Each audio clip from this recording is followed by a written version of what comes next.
بسم اللہ الرحمن الرحیم، السلام علیکم ورحمۃ اللہ وبرکاتہ۔ محترم سامعین، آپ لوگ اسکرین پر دیکھ بھی رہے ہیں، کل رات سے ایک جھوٹی خبر بہت زیادہ سوشل میڈیا پر وائرل ہوئی، جس میں لکھا گیا تھا کہ مدرسہ عربیہ عالمی تبلیغی مرکز ریونڈ کے استاد الحدیث اور حاجی عبدالوہاب صاحب رحمۃ اللہ علیہ کے خادم خاص حضرت مولانا فہیم صاحب رحمۃ اللہ علیہ طویل علالت کے بعد وفات پا گئے ہیں، اور آپ لوگ اسکرین پر بھی دیکھ سکتے ہیں۔ پھر ان کے بعد ایک دوسرا پوسٹ کیا گیا، اور آپ لوگ اوپر دیکھ رہے ہیں جس کو شیئر کرنے والے پیج کا نام ہے سچ کی آذان۔ پھر آگے ایک دوسرے پوسٹ میں انہوں نے بتایا کہ مولانا فہیم صاحب کا جنازہ عشاء کے بعد ریونڈ مرکز میں ہوگا، اور عشاء کی نماز ریونڈ میں 9 بجے ہے، اور نماز جنازہ ان کا بیٹا ہی پڑھائیں گے۔ محترم سامعین، یہ مکمل طور پر ایک جھوٹی خبر ہے، کیونکہ مولانا فہیم صاحب ریونڈ والے کے انتقال کے حوالے سے یہ خبر کل سوشل میڈیا پر بہت زیادہ لوگوں نے شیئر کیا، اور لوگ یہ نہیں دیکھتے کہ یہ جھوٹی خبر ہے، بس اس کو دڑا دڑ شیئر کر رہے تھے۔ یہ مکمل طور پر ایک جھوٹی خبر ہے، کیونکہ مولانا فہیم صاحب ریونڈ والے کا انتقال کی خبر درست نہیں ہے، اور حقیقت یہ ہے کہ مولانا فہیم صاحب رحمۃ اللہ علیہ کا انتقال گزشتہ سال یعنی کہ 8-9 مہینے پہلے ہی ہو چکا ہے،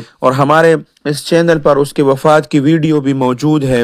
محترم سامعین، ہم لوگوں کو چاہیے کہ اس قسم کی غیر مصدقہ خبروں کو پھیلانے سے گریز کریں اور احتیاط کا مظاہرہ کریں۔ ہم نے جو اسکرین پر پوسٹ لگایا ہے، یہ بھی کسی نے اپنے چینل سے شیئر کیا ہے، اور ایسی بہت زیادہ پیجز اور چینل ہے جنہوں نے اس خبر کو پھیلایا ہے اور اس پر ویڈیو بنایا ہے، لیکن یہ مکمل طور پر جھوٹی خبر ہے۔ پہلے خبر کی تصدیق کیا کرے، پھر اس کو آگے پھیلایا کرے۔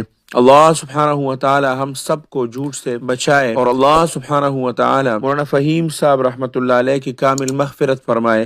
اللہ سبحانہ و تعالی آپ سب کو اپنے حفظ اور امان میں رکھے، اپنے خصوصی دعاؤں میں یاد رکھے۔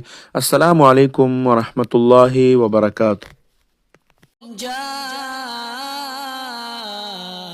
الحق وزهق الباطل إن